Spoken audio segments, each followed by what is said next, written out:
readers, reviewers, list makers. Lend us your ears. And your lists.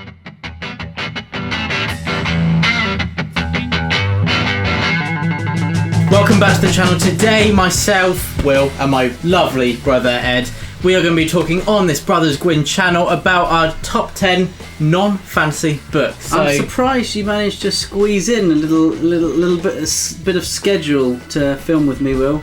Because you've been a busy man, haven't you? This is the priority, Ed. Why have you been a busy man? Tell everyone. Tell the masses. I have started a new channel, haven't I? I have started a new one called, very creatively, William Gwynne. Else I mean, you know, even now, our corgi yawned when I was announcing it, so maybe I should just shut it down now. She yawns at everything. She does. Dad was telling us about, a book and she yawned. So. That is sacrilege. I think she's that is absolute sacrilege. Really. She is disrespectful. Yeah. But yeah, of course, Brothers Gwynne, the priority. We've got a top 10 list coming with you today, and it is our top 10 non-fantasy favourites. And it's actually books that don't have even a scrap of fantasy in, do they?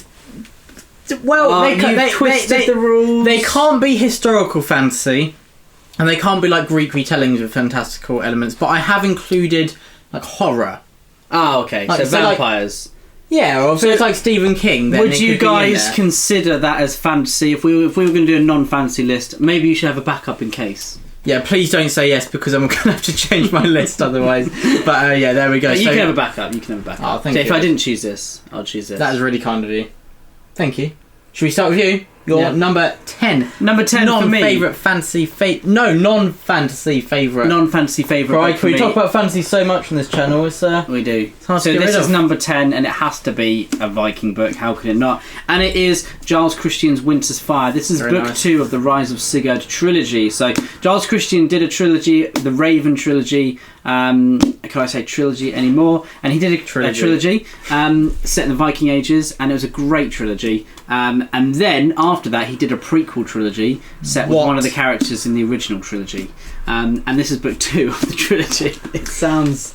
See, for people who have just, this is the first video they're ever watching on the channel, they're going to click off straight away. We're not usually this weird, I promise. But Ed, why do you love this? I love this your book. Basically, favourite? This trilogy is about amassing together a band, a war band, if it were, of individuals to help Sigurd take back his kingdom and also avenge the loss of his father. We love a good tale of vengeance, don't we? If you've seen The Northman and if you've read Hamlet or if you've watched The Lion King, you've seen this book.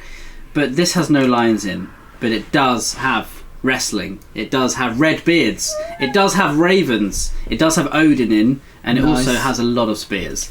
And one-eyed men and stuff like that. What more could you wish for? What more could you wish for? It's absolutely fantastic. I think Giles Christian has such a grasp of the Viking Ages. In my opinion, I think he surpasses Bernard Cornwell in terms of understanding the Viking Age, and also his prose is beautiful and his characters are very original and unique. I love Bernard Cornwell. I love him. He will crop up on this list.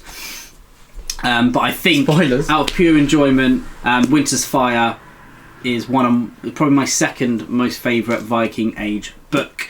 So you will see another one crop up. But yeah, I think Giles Christian's a fantastic writer. It was hard to choose this instead of Lancelot, but I think I get more enjoyment from reading this. Lancelot is still a fantastic read, but please go and listen to them on Audible because they are the most immersive books I've ever listened to. And who are they narrated by? Philip Stevens is an absolutely fantastic narrator. My favourite Audible narrator. And if I ever published a book, I would love Philip Stevens to be the narrator.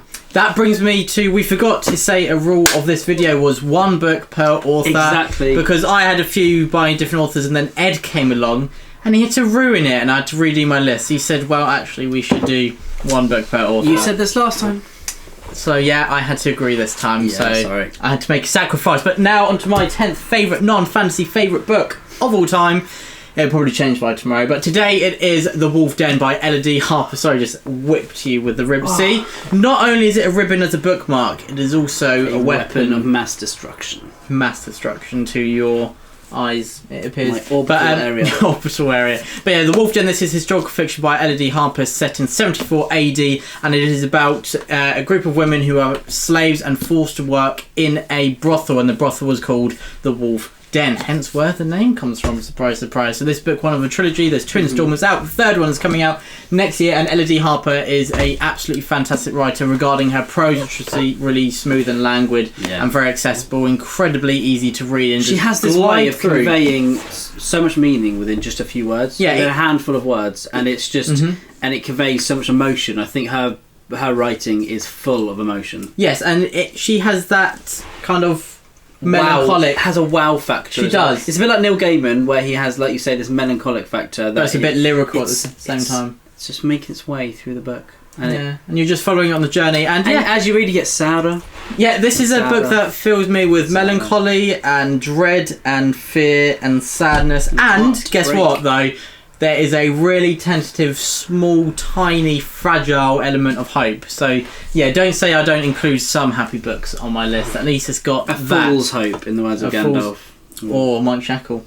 So yeah, that is The Wolf Den, brilliantly written, really interesting how these characters who have had their power and identity and any sense of belonging stripped from them, how they're trying to survive in this new world. Some of them have just given up and just thought, this is where I am in life now, I have to try and do what I can with it. And others still, as I said, have that element of hope, thinking, how can I get out of this? And it's interesting how they come into conflict because of those different kind of states of mind they're in, but also how at the heart of the story these women are there for each other, even though they go through so many trials and tribulations, so much tragedy, so many tragic events unfold in this book. But yeah, I promise you, it is worth it. It won't leave you in a state of tears. It will, but not forever. 25 minutes, maybe more. I'd say a bit longer.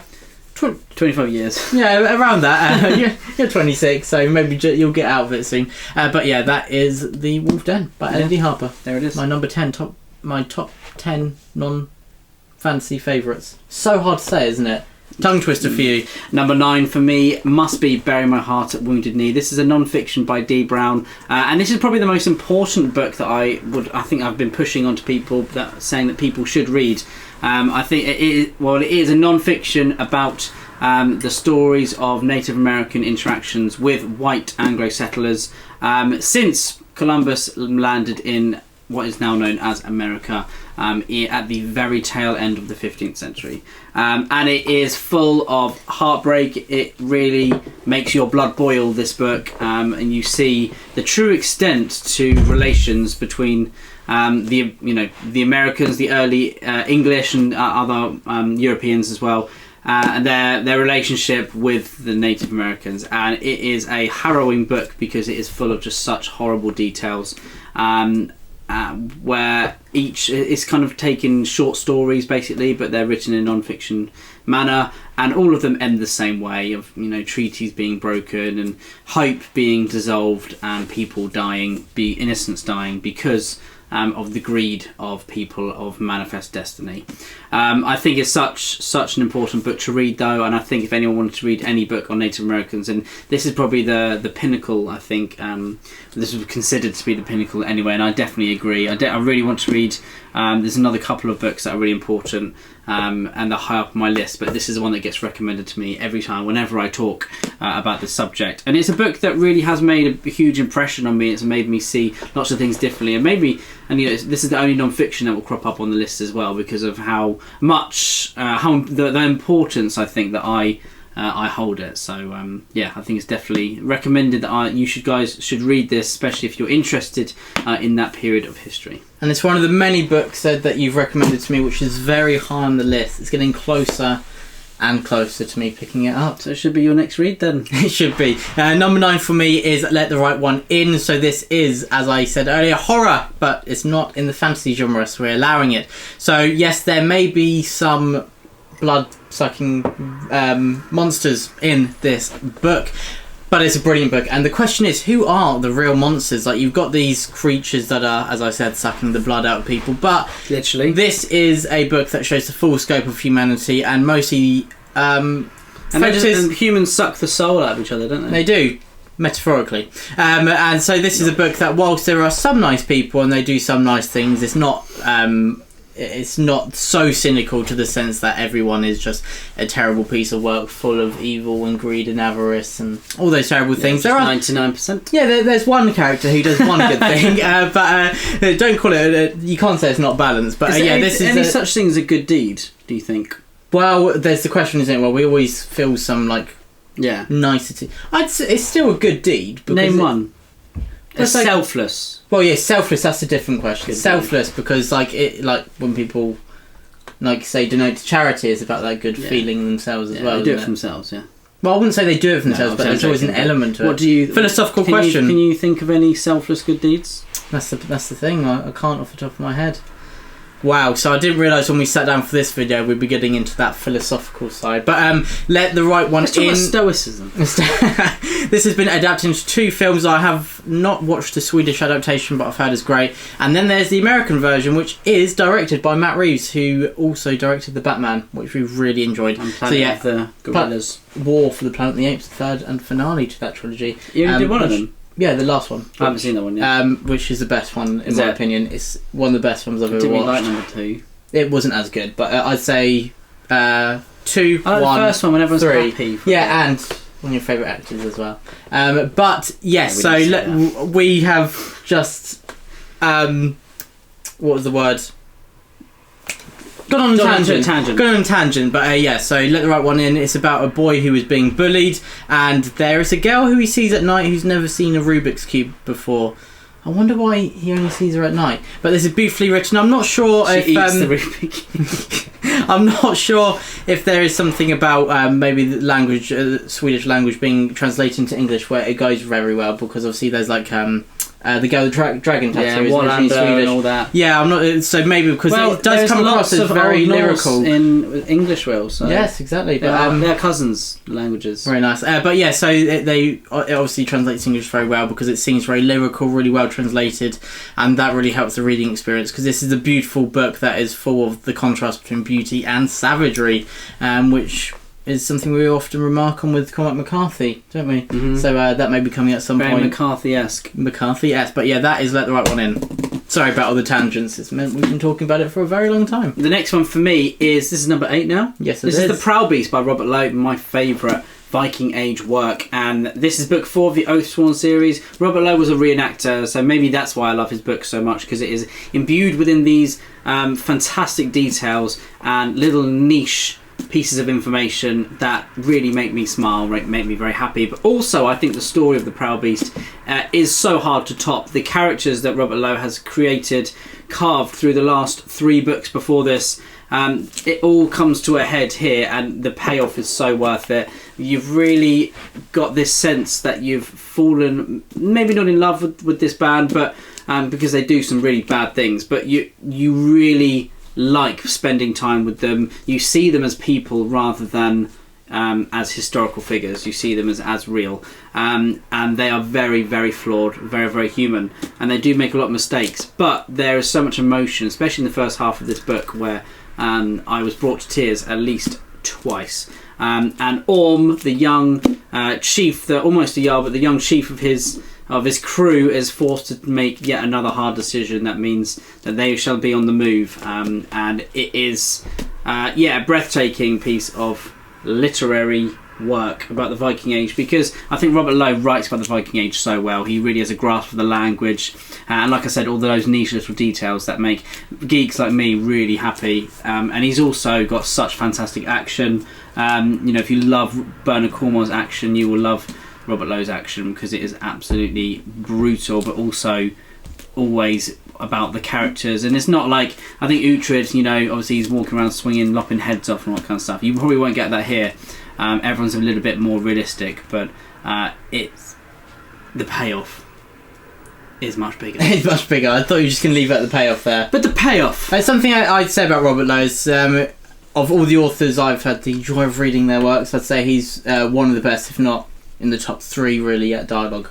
Yeah, his dialogue is fantastic, and it really progresses the story on quickly. And unfortunately, he passed away a couple of years ago. But I just wish there were more Robert Lowe books, especially Viking Age ones. Next up, in the number 8 spot, I have For Whom the Bell Tolls by Ernest Hemingway, originally released in 1940. I believe this was the first major work written about World War II, because it is about the Spanish Civil War, and our main protagonist, Robert Jordan, no, not the writer of The Wheel of Time.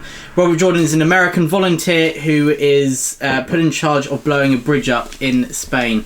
And so, yeah, it's very interesting how this is about kind of that duty, that sacrifice, that element of doing something for the greater good, because this character does not have to be there. There's a bit of romance in there, which is very interesting, how Robert Jordan intertwines that with the main story. And it's also about avarice, what's important in life, and kind of this whole journey whilst you're filled with so much tension and dread. I think that it's an absolutely beautiful story, which has so many little moments, little inflections, which fill you with sadness. And it really does speak about the impact of war. Is it worth getting involved in war? There's some of those philosophical elements about it as well. And yeah, I just thought it was really interesting how this character's engaging himself, obviously halfway across the world in Spain, and kind of learning more about these people. Obviously, he's never been there before, and then he's decided to join the volunteers in Spain, and obviously he's got this specialism in having to blow a bridge up. So yeah, it's a really great culmination to the end of the story as well, and it's very moving. I thought Ernest Hemingway writes brilliantly. I find that kind of in the early 20th century, late 19th century as well, there's kind of this movement to be a lot more accessible with writing, instead of trying to fill it to be as complicated as possible. I find that there's that move to make it more accessible, but with many different layers you can delve into, which I love, that kind of balance where you can read it just once and really enjoy it for just what that kind of, not surface level experience, but more just like a read for the time, not one you'll dwell on after, but also it's one that you can just dwell on for years to come. I've read this 2 years ago now, and I still think about it every now and then, and really just kind of think of the themes it engages with. And Ernest Hemingway, I've read The Old Man and the Sea, which you wrote as well, and I hope to read Farewell to Arms soon. And yeah, I'd say he's an absolutely exceptional author, and yeah, this is a case I'd put forward for many to read. And this awesome little pocket edition, it's just so cool, isn't it? Just look at that. To make the joke again? No, we made that joke many times last year. Does it fit in your pocket though? Let's see if it fits in this one. Oh no, it doesn't. Worst pocket edition ever. You carry on with your next. It's book. a hardback, Will, and you're putting it in your pocket. Go see. Okay, the next one for me then is number 7, I believe now, which is James Clavell's Shogun. So this is a samurai age tale, but not one that you don't know it as, and it is very different to, if you hear, it's like The Last Samurai where it's all action. This is much more of a political, character-driven novel that is breathtakingly beautiful. It is James Clavell writing about Japan, and so the Europeans are trying to make trade agreements with the Japanese, but at the same time, the Japanese are different factions within Japan, within the high courts, and they don't know whether to accept these Europeans and accept their, Catholicism and their ways of belief and their new technology and their money, or do they just want to kick them out and leave Japan as Japan, and that's it. And it really does cause a lot of tension. And there is a main character here called John Blackthorne, and he has washed up on Japan's shore, and he's a captain of a ship, but he's taken in by the High Court, and he's kind of a little bit like, it's almost like an animal, an exotic animal that has arrived, and everyone's very fascinated with it. And some people want to use him to find out more about the European settlers, other people just want to kill him and chuck him in the sea, and hopefully he doesn't float back. But it is a tale of John Blackthorne really discovering what Japan is, what it was, and how much it means to the people who live there, and the connections he makes along the way are characters that I've only read this once, years and years and years and years ago, but the connections he makes, you still remember these characters today. And me and Dad often have very conversations of where we're reflecting on how fond of some of the characters that we are, and these amazing character moments. It's almost like when I read Malazan, had some of the best fantasy moments of all time. This has some of the best just literary moments that I've ever read. So This one, another one. I'm going to say it. It's high on the list. And I'll read it soon. I'll read it soon. It's a broken record, mate. Next out in the number 7 spot, isn't it? I have The Gates of Athens by Con Ilgudin. Con Ilgudin is a great writer in my opinion, and this is my favourite book by him. This is a book that somehow manages to fit in Marathon, Thermopylae, and I believe the naval battle is called Salamis, I believe. And yeah, so all three in one book, pretty crazy. And then in between we've got the political intrigue and exploration of the state of Athens, and in particular the city of Athens. There's 3 main perspectives, all of them are slightly ideologically different, and they are influential political and military figures in Athens who play an avid role in these conflicts, but also in deciding decisions in the city that will make will have huge repercussions regarding the conflicts in the Greco-Persian War to follow. So yeah, it's really interesting how Con Ilgudin uses that kind of subtext and that foreshadowing to really just emphasise the tension and the sense of dread, and it's just a brilliant story, which it's not romanticised, but there are heroic elements, because if you think of the odds that they're facing, that basically everyone who the Persians are going, everyone is surrendering to them, and then there's a few states who rise up, and they're not just going to be subdued that easily. And so it's heroic in that sense, but there is brutality and a sense of you don't want to be living in these Greek states either, because of obviously the society at the time, ancient society in ancient Greece, obviously those hegemonic values of slavery and obviously patriarchal values as well, and so yeah, there's that balance that Con Ilgudin does a really great job of commenting on, but also showing this conflict in a very different and fresh way. So yeah, that is Con Ilgudin for me. Writes brilliant action. His characters are the main driving force of this story, which adds heart to the conflict, which I think is a really great thing that Con Ilgudin does. And another Greek book I'll be talking about, well, it's not Greek, but it's about the Greco-Persian War, I'll be talking about at some point in this list. I think it's actually going to be in the next video, so yeah, little hint there. But what both of them do really well is adding that more intimate story amidst the more epic, larger external one, which is the driving the story. It's a bit like in Last Kingdom with Bernard Cornwell. The overarching tale and the arc is the unification of England under one kingdom, but then you've got Uhtred, son of Uhtred of Bemmerberg, and the cast of characters and the relationships around him, which add the heart to the story, which make you love it. So there we go. I think I'm boring Ed, he zoned out there, but so I was listening. I'll move on. Maybe did I affect you so deeply that you were in deep thought? Yes. Exactly. So yeah, that is Gates of Athens. Next one for me is number 6. Number 6 is The Sun by Philip Meyer. This book really set me off on a journey of discovering lots about Native Americans and reading about the band of the Comanche. So it's kind of almost a rite of passage for me, really. But The Sun is the story of Texas, essentially, and it has 3 characters, all in the same family tree. You have Eli McCullough.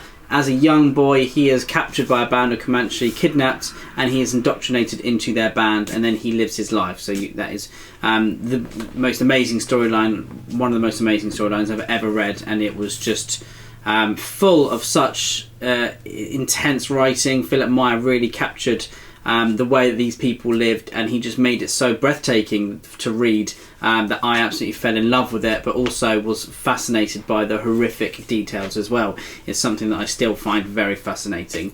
Then the next point of view is from the main character, Eli McCullough, his son, much further down the line, and then also Eli McCullough's either it's his granddaughter or his great-granddaughter, and it shows how Texas changes over a span of 120 years or so, and the 3 timelines are interweaved perfectly, and they really, I think this book is just phenomenal because it has such a wide breadth of what it manages to achieve, but also it has, like Will said earlier, this intimate storytelling for all 3 of these characters. They really are their own people, and it is a very breathtaking novel, and one that really does surprise you a lot. I think there's so much. My favourite section is with Eli McCullough, when obviously he's been taken by the band of Comanche. I'm obviously a big history buff, so that's one reason why I love it, but also the character moments and the heartache that you feel for these characters, and the heartbreak when people start to die, and it is horrific. It really does sweep you off your feet, and it takes you to a journey to a place that I'd never been before. So hopefully lots of people feel like checking this out, because it is a very important read, I think, and something that I will always think about. Can you guess what I'm about to say? I'm going to read it soon. Exactly. He understands. He knows. Number 6, I have... Well, you talked about Giles Christian earlier. I talk about Giles Christian now. I have Lancelot, book 1 of his Arthurian. It was originally written as a standalone, but it's been extended to a duology, and I believe that he's writing actually a 3rd book for it, isn't he? Perhaps, maybe. So it'd be a trilogy, but you can read this as a standalone. So it's always great when you've got that option, isn't it? Where you've got this really... a great story which is really engaging and got all those elements, but it's not a huge I would commitment. take them all as standalones and then that's a great eventually idea. read them all, but yeah.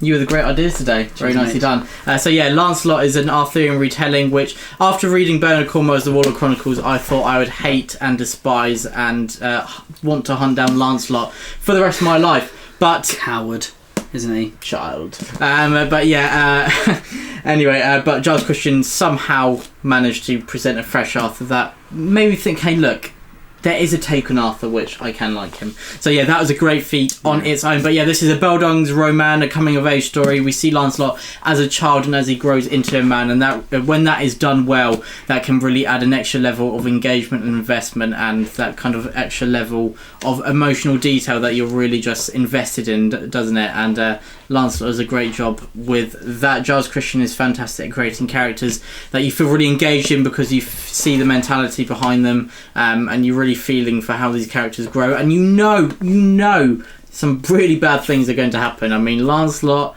with his best friend Arthur and Guinevere and fire. It's not going to be a happy ending, is it? But so yeah, you know there's going to be a fair share of heroism and tragedy and heartbreak and loss and despair and love and loss along the way. I think I may have said loss twice there. I was doing so well. I'm at a loss for words for that. But yeah, Lancelot is absolutely brilliant. I absolutely loved it. Swept me away. And it's actually the first book I listened to on Audible, so a bit more of nostalgic value to that as well. And the first book I listened to on Audible was narrated by Philip Stevens. I always say Stephen Pressfield, but obviously that's the author of Gates of Fire. But yeah, so obviously that was a high to start Audible with, and Lancelot, absolutely brilliant, absolutely love it. Giles Christian, exceptional author. I have read spiral since then, isn't it? Oh yeah, I've read 8 books by Giles Christian and a novella as well. The novella is incredible. Hellmouth, check it out if you haven't. That just narrowly missed out on this list. I know that Jimmy Knights over at the Fantasy Network absolutely loved it as well, so yeah, go check that out. But yeah, check Lancelot out even more. Check them all out. My recommendation. And the next one for me is the last one for this video, which is Gates of Fire by Stephen Pressfield. He's gone from narrating books to writing books, which is pretty cool. He's got his own channel, Gates of Fire, I think, is such an absolute... Yeah, he does. Such a fantastic novel about ancient Greece. This is the tale of Thermopylae, and it is the story of the Spartans, and the Spartans of what actually happened as far as we know. There are not many myths here. This is a very, very real book. What I love about Gates of Fire is it takes a small cast of characters and it has several chapters dedicated to each of them, and also about a lesson, and also about kind of an aspect of Spartan life that meant that they were the people that they were. These amazing individuals that were also a fantastic cohort together. And then by the end, when it gets to Thermopylae, it is the greatest battle I've ever read of all time. I think it's got to be. It must be. It's just absolutely sublime. I think the way that Stephen Pressfield has these moments in the battle are honestly just, if you love fantasy like you do, obviously if you watch this channel you will love fantasy, reading this book you will see what battles can be. That is absolutely just genius, the way he writes the battle.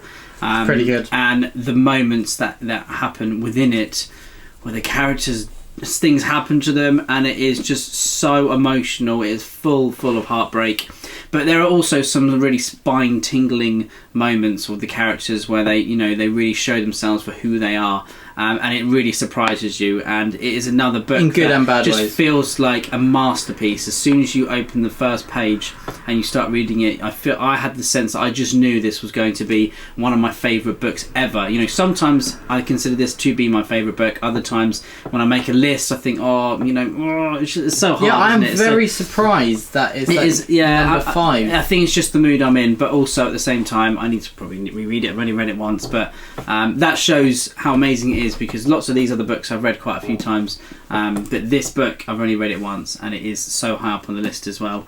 And it's, on any given day, it could be number 1, number 2, number 3, number 4. In this case, number 5. That's the thing of reading, isn't it? It's subjective, and the lists change day by day. So we could make this. We should do this list next month and see if they're the same or not. But yes, so the last book we're talking about this video, my number 5 favourite non-fantasy book ever, is To Kill a Mockingbird by Harper Lee. It's a classic. It's a classic for a reason. This is an absolutely brilliant story that is about what it means to be human, about that idea of sacrifice. Again, it seems to be a theme that is prevalent in many of my favourite books. That idea of doing something for the greater good, not Calidus in Papa Gwynne's books. Doing something actually for the greater good.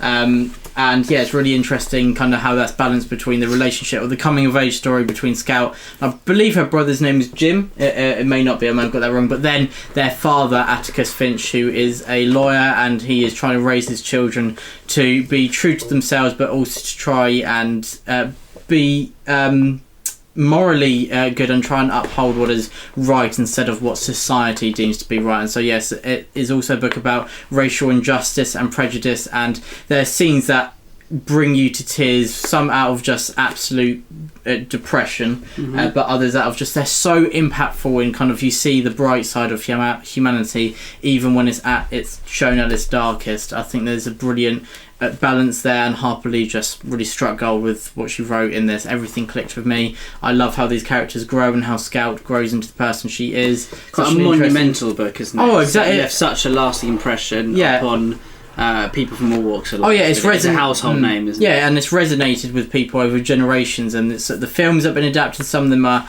said to be the best films ever. I know Papa Gwynne said that he watched the film before he read the book, and he absolutely loved the film. So yeah, I do need to read it. He said he thinks it's one that actually might have lasted the test of time. I think so. I watched it probably 5 or 6 years ago, and it's fantastic. Oh, wow. So yeah.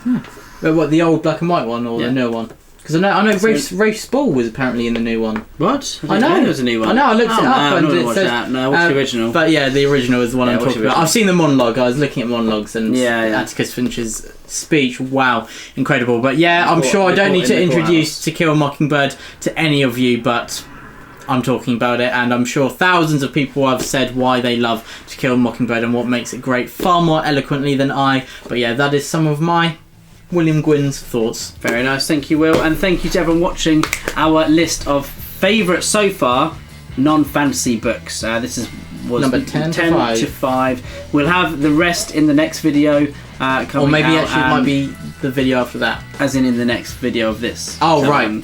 And there will be some honourable mentions as well, yeah. So keep your eyes peeled on the channel. Please let us know. Have you read any of these books? Did any of them surprise you? And have a little guess. What books do you think will crop up in our next video? What do you think my number 1 will be? What do you think Will's number 1 will be? We look forward to seeing you in the comments. Thank you very much, everyone. Truth and courage. The Brothers Gwynne. The Brothers Gwynne.